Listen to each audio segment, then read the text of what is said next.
The clear problem with the outlawing of insult is that too many things can be interpreted as such.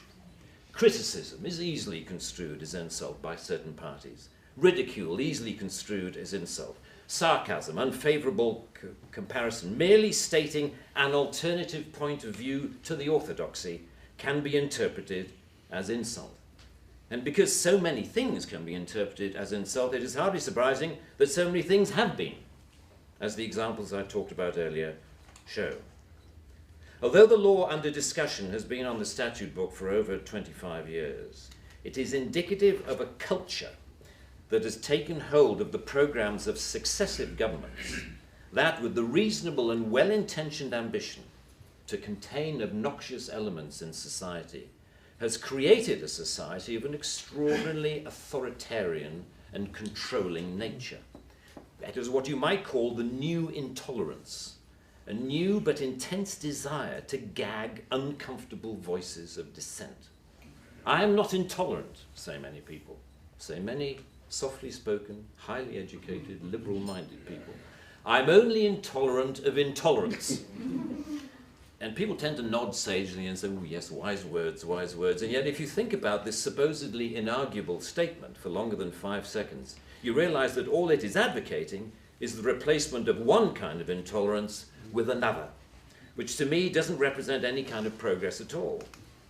Underlying prejudices, injustices, or resentments are not addressed by arresting people. They are addressed by the issues being aired, argued, and dealt with, preferably outside the legal process. For me, the best way to increase society's resistance to insulting or offensive speech is to allow a lot more of it. As with childhood diseases, you can better resist those germs to which you have been exposed. We need to build our immunity to taking offence so that we can deal with the issues that perfectly justified criticism can raise. Our priority should be to deal with the message, not the messenger. As President Obama said in an address to the United Nations only a month or so ago, laudable efforts to restrict speech can become a tool to silence critics or oppress minorities. The strongest weapon against hateful speech is not repression, it is more speech. And that's the essence of my thesis, more speech.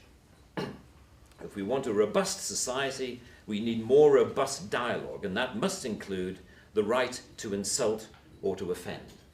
On the Golden Globes, a lot of time you are politically incorrect and hilarious, of course. Thank you. And so, thank you. So this is, Well, yeah. Yeah, well, that's the thing about offence, isn't it? When people say they're offended, it's that just because you're offended, it doesn't mean you're right, you know? It's... offence is about feelings, and feelings are personal. Some people are offended by equality. So what? You know, so you can't second-guess people. If you try and please everyone, you'll please no one. With comedy as well, I think you've got to deal with taboos and contentious issues, and sometimes you deal in irony, and some people don't get that, but, you know, you can't legislate against stupidity, otherwise you'll be doing nothing. So if you're saying anything, you should polarise. You should polarise, because everyone's different. Seriously, you know, there is deep infantilism in the culture. And that extends, you know, you can laugh at it, you know, in terms of what people wear and what films they see, but in terms of the way they think, they can't bear complexity. The idea that things aren't easy to understand, that there's a but there's a ah. You have to think. There are gradations. There are, you know, that no one wants that. They want to be told, or they want to be able to decide and say, this is good, this is bad. I'm saying so. Anything that in any way conflicts with that is not to be borne. And on student campuses, this idea of, trigger warnings. There are many great plays which contain rapes. And the word rape now is even considered a rape. To say the word rape is to rape. Yeah. Well, it has an interesting Latin root, and the word raptor comes from the same root, rapine, and there are all kinds of words from it. Violate, you know, these words. They're terrible things, and they have to be thought about clearly. But if you say you can't watch this play, you can't watch Titus Andronicus, or you can't read it in a Shakespeare class, or you can't read Macbeth because it's got children being killed in it. And you might trigger something when you were young that upset you once because Uncle touched you in the nasty place. Well, I'm sorry. Yeah, it's a great shame. And we're all very sorry that Uncle touched you in that nasty place. But you get some of my sympathy. But your self-pity gets none of my sympathy, because self-pity is the ugliest emotion in humanity. Get rid of it, because no one's going to like you if you feel sorry for yourself. The irony is we'll feel sorry for you if you stop feeling sorry for yourself. Just grow up. When I approached stand-up, my mission statement was to try and be as funny as you are in the pub. Do you know what I mean? Yeah, right. So I didn't want it to be too, tricksy, or I played a slight persona, because I always do that anyway. I do that. We do that here, So it was saying the wrong thing for comic effect, or being naughty, or trying to get people to laugh at things they didn't know they could. And I've always doubted taboo for that reason, because I think it's more exciting. Sure. You want to take the audience to a place it hasn't been before. Do you know what I mean? Yeah, and get them to laugh at things they didn't think they would enjoy. Exactly. And this show is all about that. It's all about, there are no bad subjects for jokes. It depends what the joke is. We've talked about this a lot, and I talk about the most taboo subjects, and I discuss them and then give an example of the joke. And by the end, they're cracking up, and they're knowing, they get it. They sort of get, oh yeah. If you start off with a joke in that subject, it's, oh, why has he done that? Because they don't know where you're coming from. And that's the other thing about this tour. People know me now, so they know what I'm doing. Do you know what I'm saying? Like absolutely. A friend, like a mate knows you don't mean it. These 5,000 strangers every night, no, I don't mean it. Right. Do you know? So they know what they're in for. They know what to expect. They know what they're in for, and they love it. And it's almost like they're going, "Oh, he's always done this, but I don't think we quite got it before." Right. And we can't get. You're one of the few A-list celebrities. I'm going to say A-list celebrities who doesn't back off when you're criticized for a joke, which I love. Yeah. You never back off when you're joking about something and people are like, I don't like that. You basically tell them, all right, well, then don't follow me. You don't have to like it. Or if they're insulting, you're insulted. Like, you handle it really well. Well, I think that's because I can justify it. I'm not one of these comedians who goes, oh, it was just a joke. Because, I don't really do that. I think it has to stand up on its own, comedic legs. And I talk about this, that, offence is often caused when people mistake the subject of a joke with the target. They don't look at the joke. They've been told this ridiculous dogma that some subjects shouldn't be joked about, which is the nonsense.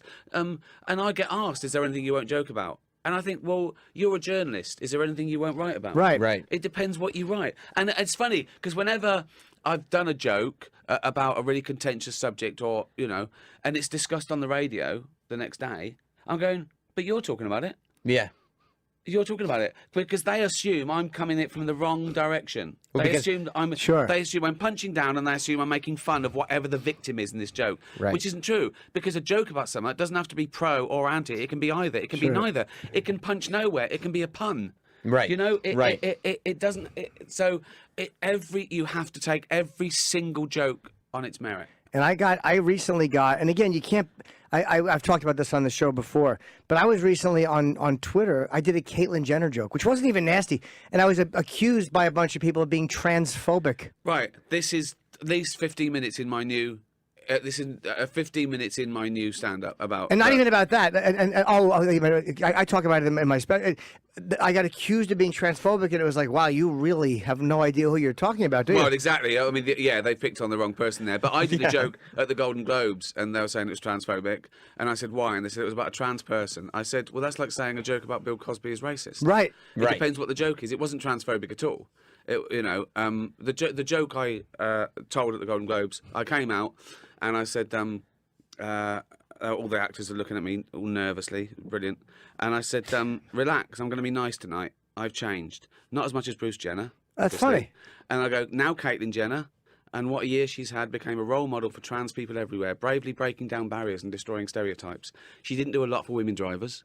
So the subject of that joke is clearly stereotypes. And by the way, like, the thing that people should, even if they're going to take umbrage with something, it should be like, wait a minute, wasn't that a thing? Somebody died in that car accident that he's referencing. Yeah. But nobody even picks up on that. I discuss it. I say, let's not forget the target of the joke is a celebrity killing someone in their car. Yeah. And they also said you dead named, Travis reminded me that you dead named just because you said I talk about Bruce. that as well, dead naming, which is ever saying that her old name and that she used to be a man, yeah. And then I say, but she was. And I do the thing about she was in the Olympic Games, and I act out, you know. And so, and I say, you know, and I was second, you know, my second crime was saying that he'd changed, because they say, you know, people, that she hasn't changed, that she's always identified as a woman, and so that, you know, she had gender realignment. And I discuss it in the live. I discuss all the criticism of me, and then I say my piece, because I think it can be funny to deconstruct, particularly when you're the butt of the joke, or you're,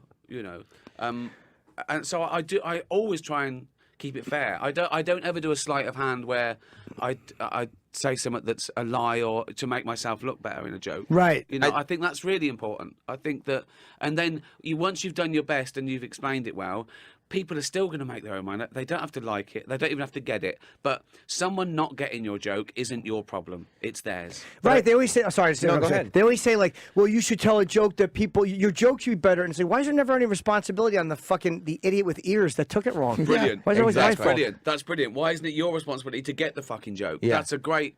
And the other thing I get is whenever, like in the press, a joke of mine is discussed as being offensive, I don't mind that at all. But when they get the fucking joke wrong, that drives me mad. I go, well, no, that's not the fucking joke I said. That isn't a good joke.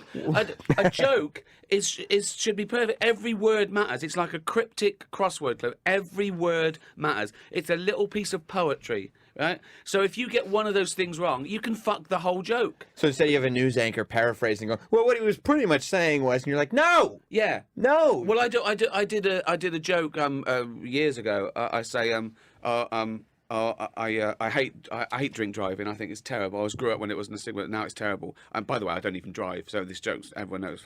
I say I did it once. I took the car out and I was drunk one Christmas. But I learnt my lesson because I nearly killed an old lady. And then I go, in the end, I didn't kill her. In the end, I just raped her.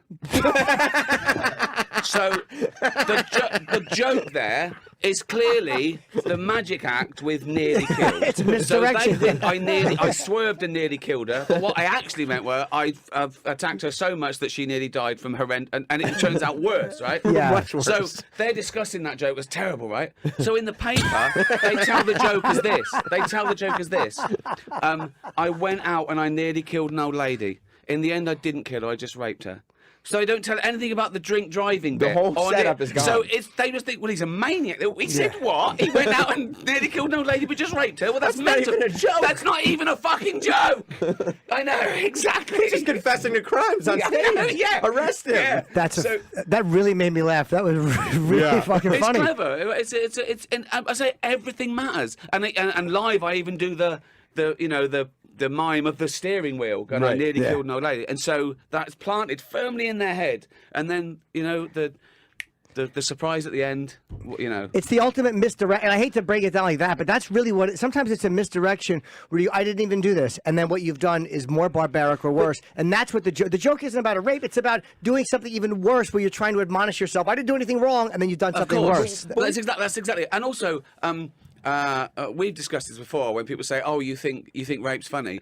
They mean jokes about rape, but they've done that little sleight of hand on purpose to make you back yourself into a corner. Like, do you think rape's funny? The answer's no. Of course not. No one finds fucking rape funny. And I do this live as well. I say not even rapists find rape funny. There's been never a case of someone giving evidence going, it was dark, he was wearing a ski mask and he was giggling. So, but they try and the answer is, again, it depends on the joke. I really break it down. It's so much fun. It's such a great platform to be able to put your side forward and discuss humour in a funny way. And so you're taking them along with you all the way. You're explaining.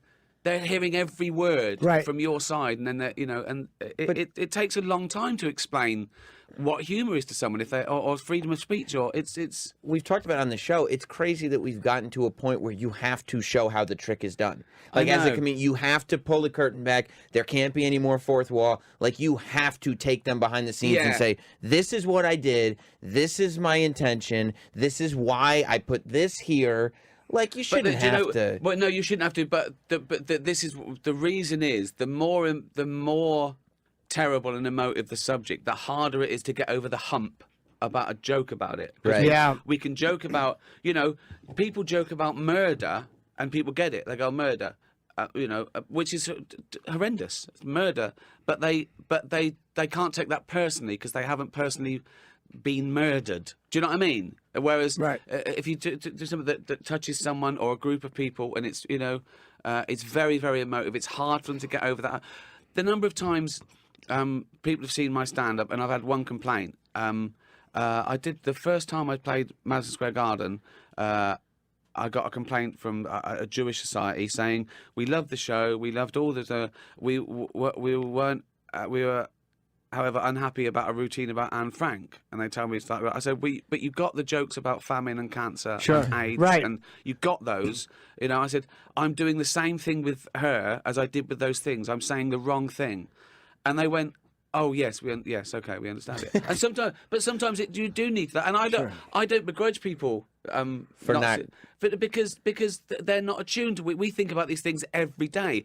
A 30-second joke, we've probably put 3 hours work into it. Do you know what I mean? Or thought about it, or introspected, so we are presenting them with a finished item, but that's the tip of the iceberg. And so sometimes they do have to get over there. It's hard to, by definition, to see your own blind spot, because everyone's got their thing they don't want to joke about. People say things, are you ever offended by things? I go, I'm offended every day. I'm offended by loads of things. I'm not immune to being offended. You just don't want a penalty imposed. Well, if you're exactly, offended. You avoid the things you're offended by. Yeah, that's the other thing about today. People think that they have the right, because they don't want to hear something bad, that it's their right to shut you up, as opposed to it's their right not to listen. And that's the confusion as well. I think going back to your point that you originally made about Ricky being one of the only people on his level to stand up for himself, right? To not apologize for everything, not be cowed by it, to stick by what you say. Do you think that that's partly, or I'd say fully, because you're aware of your ability to create, meaning you're not really beholden to anything? Well, because you can create your own material. No, it's not that I think I'm bulletproof or I don't care or they can't do anything about it. Although all those things are true. No. If I'm not breaking the law and they're not coming to my house, who cares? It's virtual, right, It's not that. It's that I'm confident in that I've done right.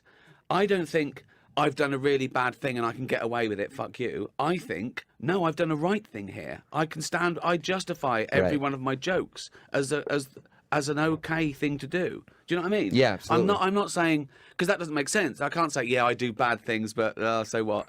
I wouldn't do them if I thought they were bad things. So I'm disagreeing with them that what I've done is a bad thing. Do you see what I'm saying? Yeah, totally. And I try and get across to people that jokes about a bad thing isn't the same as the actual bad thing. It's not even condoning the bad thing. It could be anti the bad thing. Otherwise, we wouldn't have satire and irony. So you do see so many people, though, and I think that's what you're talking about, Jim, who will, even though you can tell they don't believe it, go, at first this wasn't my intention, but I saw it from your perspective, and the apologies come out, and they're just trying to get the bad story away, Yeah, well, so I think sometimes it depends. Some people are just trolls. Some people just want to ruin your day. They get in the way. They jump in the way of a bullet and say, "Why are you shooting at me?" Yeah, people love to be martyrs. Oh, they think everything's personal. I don't even know they're following me. I don't know these people. I'm just tweeting, and they take it personally. They go, "Why are you tweeting?" I'm not tweeting you. You've come to my house, knocked on my door, and said, "Why are you talking to me?" Well, I'm not. So, again, people, and it's hard because people. My starting point when it comes to the consideration of any issue relating to free speech is my passionate belief that the second most precious thing in life is the right to express yourself freely. The most precious thing in life, I think, is food in your mouth. And the third most precious is a roof over your head. But a fixture for me in the number 2 slot is free expression, just below the need to sustain life itself. That is because I have enjoyed free expression in this country all my professional life and fully expect to continue to do so. Personally, I suspect highly unlikely to be arrested for whatever laws exist to contain free expression because of the undoubtedly privileged position that is afforded to those of a high public profile. So my concerns are less for myself and more for those more vulnerable because of their lower profile. Like the man arrested in Oxford for calling a police horse gay, or the teenager arrested for calling the Church of Scientology a cult, or the cafe owner arrested for displaying passages from the Bible on a TV screen. When I heard of some of these more ludicrous offences and charges, I remembered that I had been here before in a fictional context. I once did a show called Not the 9 O'Clock News some years ago, and we did a sketch where Griff Rhys-Jones played Constable Savage, a manifestly racist police officer to whom I, as his station commander, is giving a dressing down for arresting a black man on a whole string of ridiculous, trumped-up and ludicrous charges. The charges for which Constable Savage arrested Mr. Winston Kadogo of 55 Mercer Road were these: walking on the cracks in the pavement, walking in a loud shirt in a built-up area during the hours of darkness, and one of my favourites, walking around all over the place.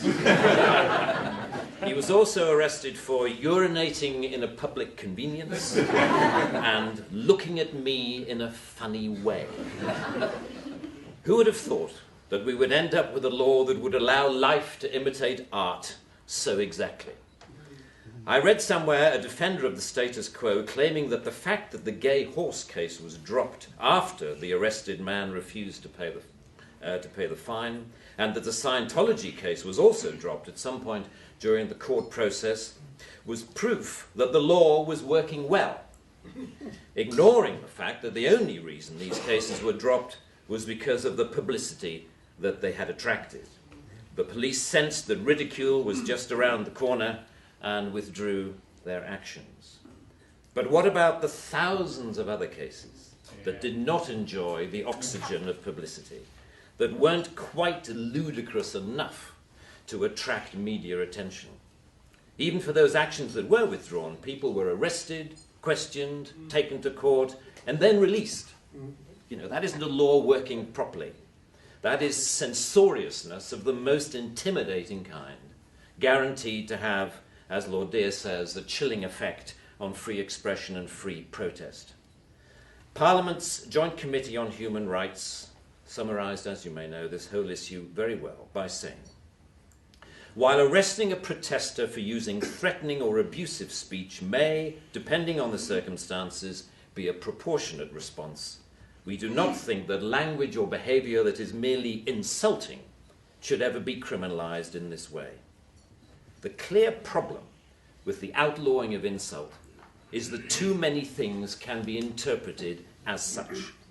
Criticism is easily construed as insult by certain parties. Ridicule easily construed as insult. Sarcasm, unfavourable comparison, merely stating an alternative point of view to the orthodoxy can be interpreted as insult. And because so many things can be interpreted as insult, it is hardly surprising that so many things have been, as the examples I talked about earlier show. Although the law under discussion has been on the statute book for over 25 years, it is indicative of a culture that has taken hold of the programs of successive governments, that with the reasonable and well-intentioned ambition to contain obnoxious elements in society, has created a society of an extraordinarily authoritarian and controlling nature. That is what you might call the new intolerance, a new but intense desire to gag uncomfortable voices of dissent. I am not intolerant, say many people, say many softly spoken, highly educated, liberal-minded people. I'm only intolerant of intolerance.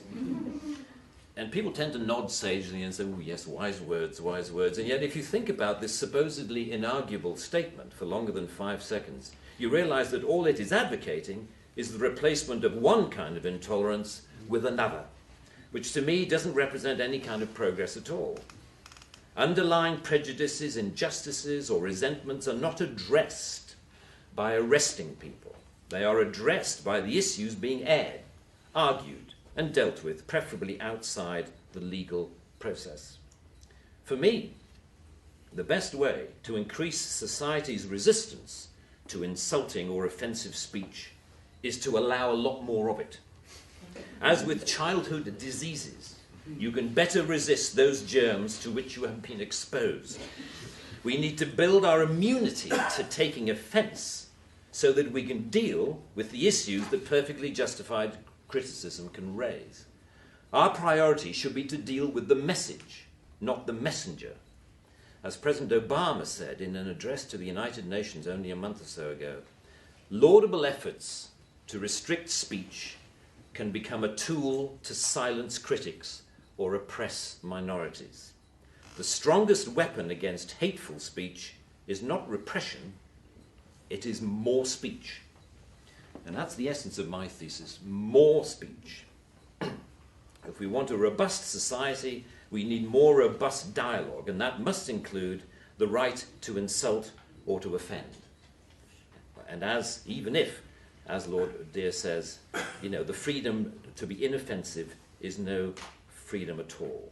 In agreeing to participate in this debate and stand on this side of the argument, I'm fully aware that many people who choose incorrectly, in my view, to see this issue in terms of left and right, devalued and exploded terms as I think they are, will believe that I am betraying myself in such causes and values that I have espoused over the years.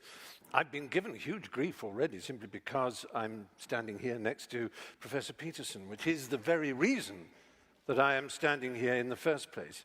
I'm standing next to someone with whom I have, differences, shall we say, in terms of politics and all kinds of other things, precisely because I think all this has got to stop. This rage, resentment, hostility, intolerance, above all this with us or against us, certainty. A Grand Canyon has opened up in our world. The fissure, the crack, grows wider every day. Neither on each side can hear a word that the other shrieks, and nor do they want to. While these armies and propagandists in the culture wars clash, down below in the enormous space between the two sides, the people of the world try to get on with their lives, alternately baffled, bored, and betrayed by the horrible noises and explosions that echo all around. I think it's time for this toxic, binary, zero-sum madness to stop before we destroy ourselves. I'd better nail my colours to the mast before I get any further in this. It's only polite to give you a sense of where I come from. All my adult life, I have been what you might call a lefty, a soft lefty, a liberal of the most hand-wringing milksop, milquetoast variety. Not a burning man-the-barricade socialist, not even really a progressive worth the name. I've been on marches, but I've never quite dared wave placards or banners. Am I a loathed member of that band, an SJW, a social justice warrior? I don't think highly of social injustice, I have to say, but I character myself mostly as a social justice warrior. My intellectual heroes growing up were Bertrand Russell and G.E. Moore, liberal thinkers, people like that, writers like E.M. Forster. I believed, and I think I still do believe, in the sanctity of human relations, of the primacy of the heart and friendship and love and common interest. These are more personal, interior beliefs than they are political exterior convictions, more a humanistic version of a religious impulse, I suppose. I trust in humanity. I believe in humanity. I think I do, despite all that has happened in the 40 years of my adulthood. I am soft, and I can easily be swept away by harder hearts and harder intellects. I'm sometimes surprised to be described as an activist, but over time I have energetically involved myself with what you might call causes. I grew up knowing that I was gay. Well, in fact, from the very first I knew I was gay. I remember when I was born looking up and saying, that's the last time I'm going up one of those.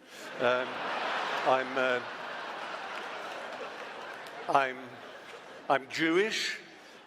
So I have a natural, obviously, horror of racism. I want racism, misogyny, homophobia, transphobia, xenophobia, bullying, bigotry, intolerance of all human kinds to end That's surely a given amongst all of us. The question is how such a golden aim is to be achieved. My ultimate objection to political correctness is not that it combines so much of what I have spent a lifetime loathing and opposing, preachiness, with great respect, piety, self-righteousness, heresy hunting, denunciation, shaming, assertion without evidence, accusation, inquisition, censoring. That's not why I'm incurring the wrath of my fellow liberals by standing on this side of the House. My real objection is that I don't think political correctness works. I want to get to the Golden Hill, but I don't think that's the way to get there. I believe one of the greatest human failings is to prefer to be right than to be effective. And political correctness is always obsessed with how right it is without thinking of how effective it might be. I wouldn't class myself as a classical libertarian, but I do relish transgression, and I deeply and instinctively distrust conformity and orthodoxy. Progress is not achieved by preachers and guardians of morality, but, to paraphrase Yevgeny Zemyatin, by madmen, hermits, heretics, dreamers, rebels, and skeptics. I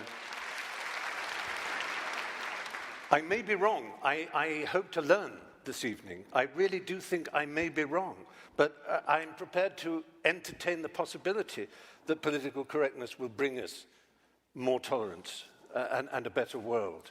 But I'm not sure, and I would like this quotation from my hero Bertrand Russell to hover over the evening. One of the painful things about our time is that those who feel certainty are stupid, and those with any imagination and understanding are filled with doubt and indecision. Let doubt prevail.